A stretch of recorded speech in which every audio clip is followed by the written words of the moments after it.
Okay, so now let's talk about the next two tools, taxes and subsidies. So with taxes, the way that we kind of talk about them in Micro 1 is basically it's a per unit tax. So effectively, you should all hopefully know this by now, is I get P and you have Q, and then we have your typical supply and we have your typical demand curve here.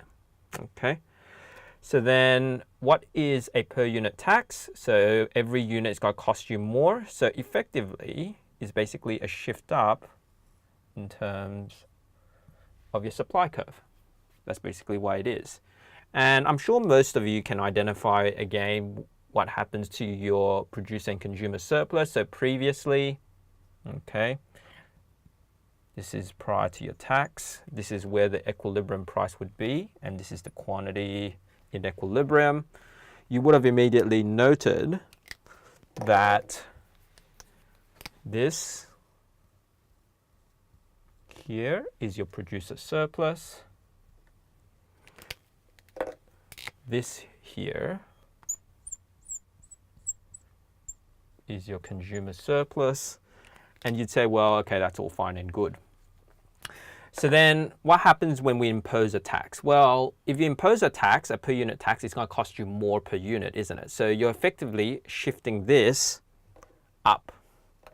Okay, so if we shift this thing up, okay, this is basically the per unit tax, then what happens? Well, this is going to be your new equilibrium point. And hopefully you can now see, this is going to get a little bit messy, but effectively this triangle here becomes your new producer surplus, and this triangle up here becomes your new consumer surplus. Okay, so again, you basically can hopefully see geometrically that the surplus, the total economic surplus, has basically shrunk. But let's talk a little bit more about that. Let's explore that a little bit more as to why. The first thing you immediately notice is, let's call this QT, and this is PT, is that the quantity you supply is always going to be less. So the moment that you have a reduction in a quantity, you will always lose economic surplus. Think about it intuitively. If you actually are supplying less, right, then that means some people are missing out. And if people are missing out, that's effectively lost surplus, isn't it? That's effectively what is happening here. So what is happening? Here's another way that you could think about this diagram. Okay, the first thing is we know that this is going to be the prevailing price. Okay, so this is going to be your P, your CST, consumer surplus after the tax. How about for the producers? Well, for the producers, another way that you could think about this is that it's effectively that triangle there. Geometrically, that's the same as this triangle here. Geometrically, exactly the same. Again, think about what's happening. The producers have to set this price, and then it has to then charge the tax, okay, to consumers. So this is really the price, the actual price they have to actually charge, that they actually receive, because any markup from that goes to the government, basically. So from that, this becomes your producer surplus. The difference here, unsurprisingly, which is also equivalent to this part, is your tax revenue.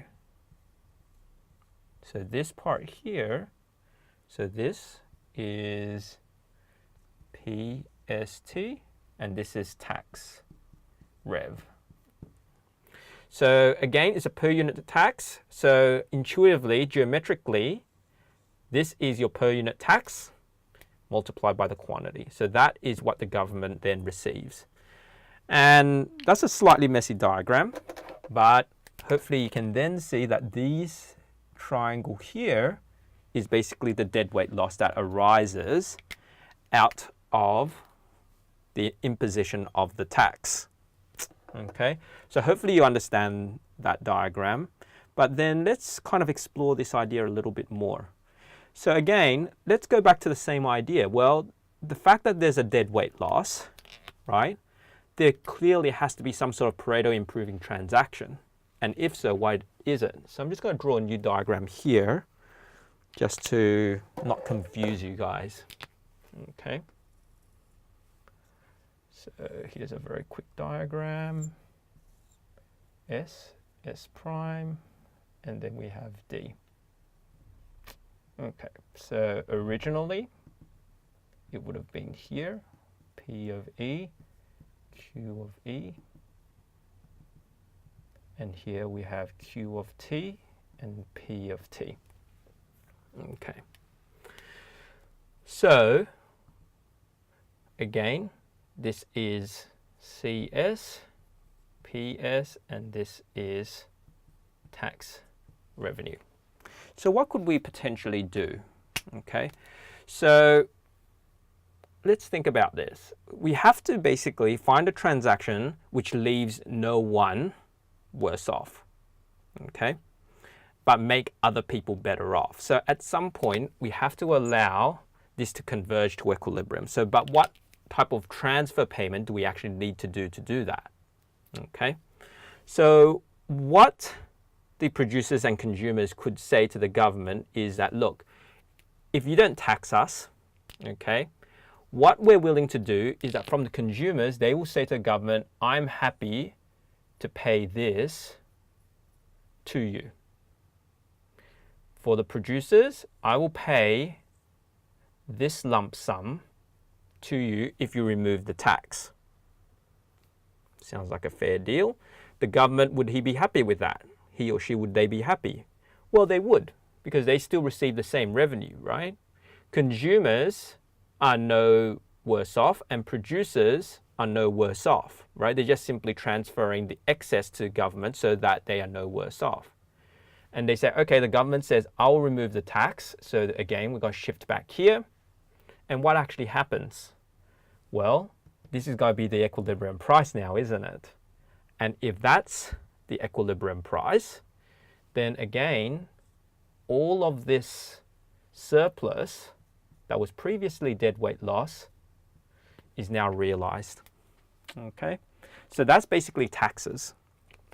So with subsidies, it is a slightly different thing, but again, the thinking is very, very similar, right? A subsidy is basically the opposite of a tax. So I'm going to draw a couple more diagrams and hopefully you guys can see what's happening with that. So let's draw a subsidy diagram. Okay, where basically now it's going down, S prime, and we will have a demand curve which looks like this. Okay, so previously this is the equilibrium. Okay, P of E, Q of E, and now it's now P of S for subsidy and Q of S. Okay, so what has happened? Well, again, previously, producer surplus was here. Okay, consumer surplus. So that was consumer surplus. This is producer surplus. My bad, sorry. And how about after the subsidy? Well, consumer surplus expands to now to include this part, and producer surplus now expands to include this. So it's a much larger triangle which results. But like everything, right, there is definitely a cost of a subsidy, right? We are effectively paying for every single unit some dollar amount. So what exactly is that amount? And hopefully you can then see that, well, this is the quantity supplied. This is the value of the subsidy, okay? So for those that would then draw this diagram, you'd think that this is the rectangle and you'd be absolutely right. But geometrically, that's the same area as this thing here, exactly the same. So yes, whilst we may have gained this weird shape, but what is our cost? Our cost is this, isn't it, of the subsidy. So effectively, we have a deadweight loss right there. Okay, so again, there's a deadweight loss. It's costing us too much, right? So that's the main thing about subsidies. Okay, you can immediately see what happens to consumer and producer surplus. Most certainly it will expand. Again, intuitively, what's happening is that, well, the price will drop, the quantity supplied in equilibrium will definitely increase, so hence there must be more consumer and producer surplus. But is there a cost to this? Well, absolutely, because it is a per unit cost, right, to actually force that subsidy. So then what is the Pareto improving transaction? Again, we have this deadweight loss, so clearly there has to be a Pareto improving transaction. So let's think about this. Again, I'm going to draw another diagram. S, S prime, and we have D. Okay, so we have P of E here, Q of E here, P, Q of S, and P of S right there. Okay, so what is then the Pareto improving transaction? Okay, so we have to somehow make the consumers and producers no worse off. That's the first thing to note. So in other words, if we were to remove that subsidy, this will then be the prevailing price. Okay, so what can we do? Okay, the first thing that we could do is that as the government, we could say that, okay, if you actually accept, I'm going to remove the subsidy, and for the consumers, I will pay them this amount. Okay, so that again, for these guys here that are still buying, they're not made any worse off. So for the producers, okay, there are some people that are going to miss out, that's fine. But you would then want to compensate these guys by this as well. Okay, so that again, they don't actually miss out, right, because of lower sales, etc. So then that's cost us that much. But then how about these guys? These guys have completely missed out, haven't they, as a result of all of this? So then what the government can then say is, I'm going to transfer this triangle to you as well. And so that everyone here don't actually miss out as a result of me removing the subsidy.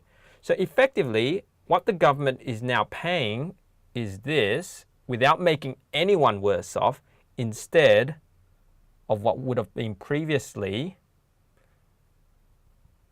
this rectangle here or that trapezium. So as you can see, I've basically made consumers and producers no worse off, but the government has basically paid out less. Hence, they have not actually been made worse off. They've been made better off as a result of this type of transfer.